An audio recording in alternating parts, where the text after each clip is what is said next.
Hey, welcome back to the GB Show. This is episode 4 of the Father-Son podcast. My name is Ben and I'm the father. And my name is Grayson and I'm the son. And it's been about 3 weeks since we did the last episode. It's been quite a while. I think we've been very busy. We still have a long way to go for our 20 episode target. For our goal. Yeah. It'll take us a while. So Grayson's been off school for his summer break, and he's been very busy. I've been occupied with swimming and different camps and just a lot of other things. A lot of swimming, like almost twice a day, most days. Yeah. And then a camp in between. But one of the camps that he was a part of was learning about finance. And we're going to dive into that today because there's lots of great topics that he learned during this camp. And it's all about building good financial habits, which if you check out our previous episode, we talked about habits. Can't remember which episode that was. That was episode 2. We were really tired. Episode? Yeah, you remember that? So we're going to continue the theme about building good habits. This time, first, more about financial habits. So what are we doing first? We're going to give a stock market recap about what's been happening. Yeah, so I think every episode I talk about how crazy the stock market has been. Yeah. Just a week ago, we pretty much avoided World War III.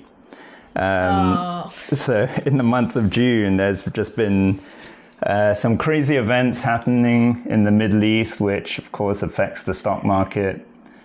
Started off with Israel firing missiles into Iran, which landed, the missiles pretty much landed in my stock portfolio. And then just last week was when the US started bombing Iran as well. And the expectation was that I thought the S&P 500 and all the stocks would crash because I think the bombing started on a Saturday. So then on Monday, I was prepared for all the stocks to go down, but they didn't. And actually, the opposite happened, where the S&P 500 hit an all-time high momentarily just this past Friday. Yeah, pretty crazy. So unpredictable.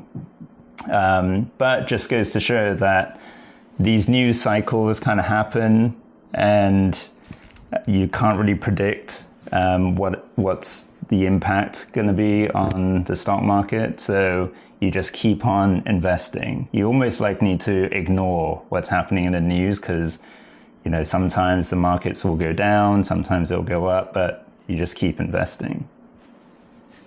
And then some of the stocks I talked about before have all been doing really well in June. So NVIDIA is still, in this past month, has gone up another 17%. Oh, wow. Yeah, Robinhood, 27% in the past month. That's pretty crazy. Yeah, and Cracker Barrel, which we talked about last time, that hasn't gone up as much because there was quite a dip. Have we talked about Robinhood? Yeah, we talked about Robinhood in the last episode. No.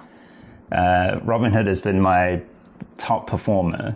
And in the last episode, I was saying how I think I was getting about 56%. And you would think that, after all this growth, how much further can it go? Or how much higher can the price go? And yeah, since the last episode, it's basically gone up another 27%. So it just keeps on going right now. But of course, this podcast, we're not financial advisors. Please do your own research when it comes to investing because there's always risk involved when you're buying stocks. Yeah.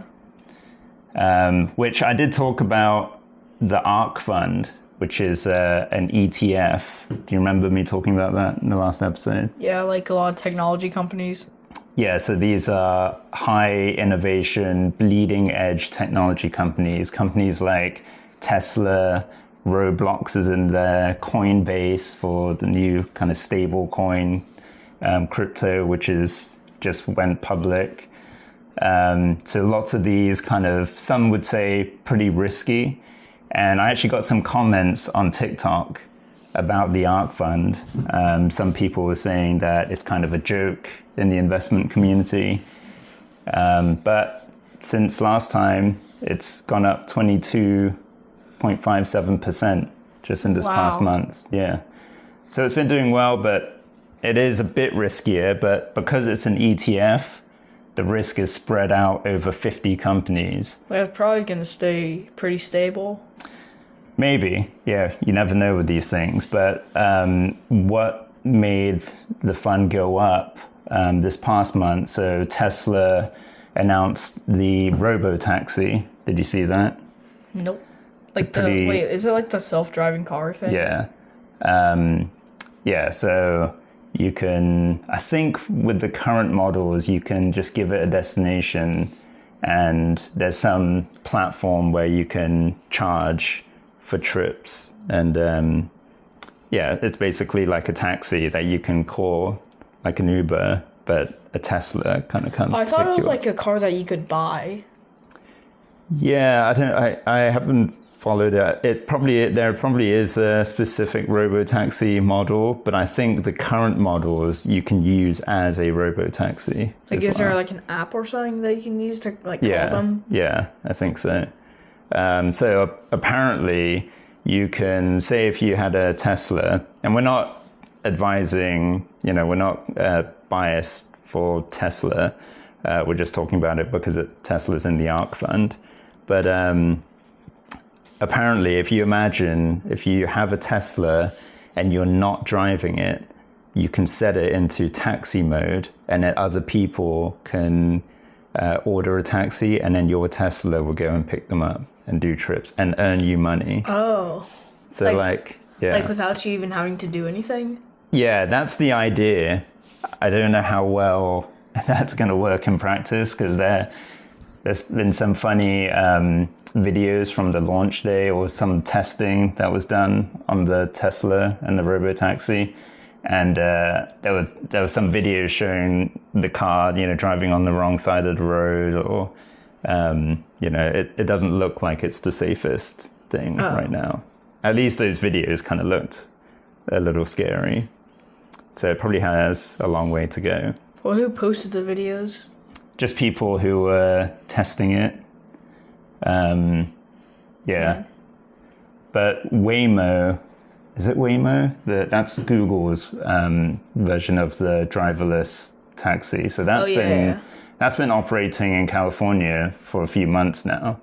And supposedly, it does, 250,000 trips every month or every week. Oh, wow. Yeah. So that one's kind of been more established. So that's the market roundup. Should we dive into the main topic? Sure. Why not? What? All right. What's wrong, man? So every day I would ask Grayson what he learned from this camp. And of course, he found it hard to remember. But thankfully, they gave us this book. Gave me the book. Or gave you the book, which you only just showed me today. But this is great. We only got it on the last day. Yeah, but there's so much good stuff in this from this camp. What was the main thing that you learned? There wasn't really one main thing. Or just let's go through this workbook. All right, so one of the concepts is the $1 million dilemma. What's the $1 million dilemma? Well, it's basically asking a bunch of characters what they'd do with $1 million if they got it. So what would you do with $1 million if you got it? I would probably put some in a savings account, may invest some if I could. Probably spend some. Probably just keep it just. What would you spend $1 million on? Or how much of it would you put into your savings and how much would you spend? I'd honestly probably I'd probably put most of it in an account. I put in a bank account, but put some in a savings account and may if you could like help me invest some or something, Yeah. And what would you purchase if you had $1 million? Kind of hard to think. Let me think. What would you purchase with $1 million? Do you know? If I had $1 million, I would probably... What would you do? I'll probably put a portion of it, maybe 200,000 of it in just a savings account, just a high yield savings account, and get maybe 3.5% interest rate on that. That's kind of my safety net that I'll have. And then I'll probably invest 500,000, and I'll probably put that initially just into S&P 500. Oh, yeah, makes sense. And I'll just let that grow. Yeah. And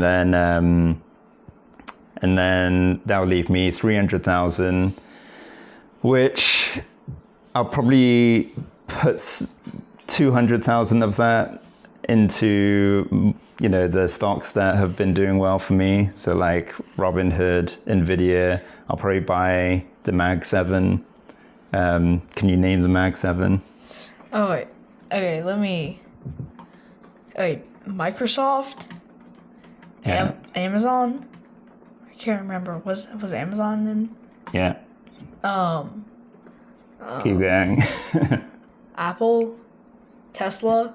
NVIDIA? Yeah, so I think you said Microsoft, Apple, Tesla, NVIDIA, Google, and Amazon, and Meta. Meta? Yeah, Facebook. That's the Mag 7. Oh. Yeah, I don't know if they're still considered the Mag 7. So the Mag 7's the Magnificent 7, and these were the 7 largest and most influential technology and growth companies in America. And I think between those 7 companies, that's really what has helped the entire market go up.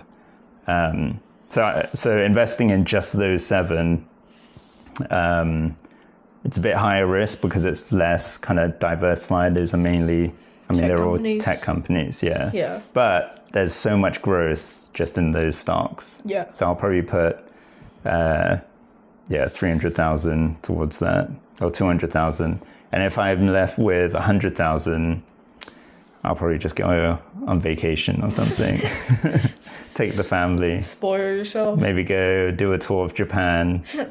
Oh, that'd be fun. Visit Gulma and Hong Kong. Go to places you've never been. Yeah, we can go back to Seoul. Oh, yeah. And and China. I think that'll be fun. Yeah. Yeah. So what else? There's these where it's the words to live by and principles about finance. Let's talk about financial freedom, because that's kind of like it's a big term. So, and you wrote in this workbook, finance your, what does that say? Finance your way? Yeah. What does that mean? Be able to spend money and just freedom to really spend your money how you want to. Yeah, I think let's talk about the opposite. What if you're not financially free? So if you don't have financial freedom, what does that look like? Kind of struggling and not being able to really buy anything. Yeah. Freely. Yeah. So I think if you're not financially free, maybe you still have a job and you're being paid, but all your expenses take most of that paycheck. So have you heard the term paycheck to paycheck? Yeah, living from paycheck to paycheck, having to earn one paycheck, but spending all of it on your on your needs, getting another paycheck, doing the same, getting another, doing the same, and just an infinite loop, really. Yeah. So there's I think the vast majority of Americans are living paycheck to paycheck. So they don't have financial freedom to kind of do what they want, spend money on the things that they want, because their expenses each month basically takes up all the money that they make. Yeah. So they don't have that freedom. And when you're in that position, you're kind of tied to your job. So anything that happens to the job, which, nowadays you can never guarantee that you're going to still have your job. Layoffs happen all the time. So you're not free. You're kind of stuck. You have to have that job because that income pays for all your bills and living expenses. Yeah, and all your rent and all your food and all your, everything, really. Yeah. You want to go over more of these? Okay, so pick another one. So these are words to live by, financial principles. Money is a terrible master, but an excellent servant. Interesting. So what does that mean? Don't let money control who you are as a person, but you can control it and what you want to do with it. A servant is kind of someone who serves you, anyway. Money is an excellent servant. So if you have money, it serves your needs and your wants. So if you if I want to travel the world, and you have money, it can serve me by letting me do those things that I want to do in life. How is money a terrible master? So if you are constantly chasing money, is that what it means? Yeah, I think so. If money is the master? Yeah. Or if money is dictating, is controlling you? Yeah, who you are. Yeah, so I can see that meaning two different things, where it could be a bad master where if you're worshipping money, then you'll never be happy because there's always going to be someone out there who has more money than you. And if you're not taking the time to let money serve you and you're just constantly chasing money, then ultimately that leads to unhappiness. But also money can be your master in that it controls what you do. So if you don't have much money, your options are very limited. Yeah. So then it's all your decisions are based on how much money you have, not necessarily what you want to do. Yeah, that's a tricky one that you picked. A tricky principle. There's a lot of these that are really good, in my opinion. So on day 2 of this camp, you learned about banking, budgeting, earning, and taxes. What did you learn about budgeting? Just kind of saving your money and not using it just carelessly, but actually kind of thinking okay, so I can spend this on this and this on this, but I kind of have to save this for this. So did you learn how to create a budget? Yeah, kind of. Yeah, so what are some of the things that you have to budget for? Rent, food, bills, taxes, a lot of stuff. So rent, bills, and taxes, those are all things that you have to pay. Mandatory. So those are expenses that are always there. So you have to make sure that you're covering all those bills. Same with utilities. So the electricity in this house, the water bill, all those things you have to make sure are covered each month by your paycheck. So part of your budget has to go to those essential things that you have to pay for. What else is in the budget? I don't know, So what about discretionary things? So things that, going out to eat. Well, yeah, I guess, but you don't need that. You just need groceries, really. Because going out to eat is more expensive. Yeah. So if you create a budget, you want to plan for all the things that you're going to do. So that's, if you want to go out to eat, for me, I keep a budget for groceries and eating out. So I know each month I plan for a certain amount of my money to go towards groceries and eating out. And then if there's one month where we're going out to eat a lot, at least I can see in the budget, am I close to the budget or do I have room in the budget to go out to eat? And then you can also budget for investing. So a portion of your money that you get, how much are you going to put that into savings? How much are you going to put it into the stock market? And then you can even budget for, what's the purchase I just made? Oh, your guitar that you bought. One of the things that I collect are guitars. That's not something that I have to spend money on, but it's something that I enjoy doing. So as long as you budget for it and have a certain amount saved for those fun things, like for you, Robux or whatever. Okay, I barely buy that. Yeah, but if you wanted to, make sure you have a budget for it. Whether that's... And I do. So that could be 10% of your budget, 15%, however much you want to budget for those kind of fun things. I budget my own money. All right. I budget accordingly. So pick another thing that we can talk about. So investing, day 4. What'd you learn? About investing. Yes. What did you learn about the Warren Buffett's failure? We did. Do you wanna tell us about what Warren Buffett's failure is? He's the richest ever investor in the whole entire world, and the third richest man. I don't know if he still is, but when this was made, he was. So what's his failure? It said when he bought, he was like baited into buying a stock company. He bought it, but then it was going down, like, because it was like a private company, I think. And he was like, oh no, he was like, this is doing really good, I'm gonna buy it. And then he like bought it, but then it started doing like bad. And then he was like, oh no, what happened? So like, it was kind of like he failed in those eyes. He was like, he failed one of his companies and he didn't really like make money out of it. But then it gave him like the drive to keep going with other companies. Let's move on to the last day. So setting goals. So it sounds like there's some things here for how you set your goals. So you can have short-term goals, long-term goals, and then your dream. And then your kind of current state of where you're at now. So what kind of, what did they talk about on day 5 about setting goals? Just like what we've went over on the past days, like really, and just like a little review. So a goal could be financial independence. Financial freedom. Yeah. Well, I think that's that topic done. So what's your one thing? The one thing, I'm excited to go to my swim meet, city meet. Oh yeah. Yeah. So it's a big achievement to make it to the city meet. And you've done a lot of swim meets this past month. What's your one thing? I'm excited about playing more of the guitar that I just bought. Yeah.